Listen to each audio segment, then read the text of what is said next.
আজ বৃহস্পতিবার দশমী, আগামী দিন একাদশী, পবিত্রা দি একাদশী।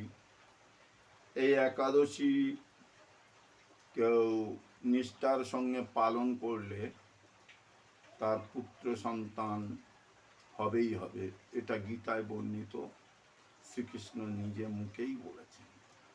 তাই যারা পবিত্রদা একাদশী পালন করে তাদের সমস্ত রকম অশান্তি দূর হয় এবং সংসারে বিরাজ করে পুত্র সন্তান। তাই আপনারা এই পবিত্রদা একাদশী পালন করবেন। এই পবিত্রাদি একাদশী পালন করলে সংসারে শান্তি বিরাজ করে।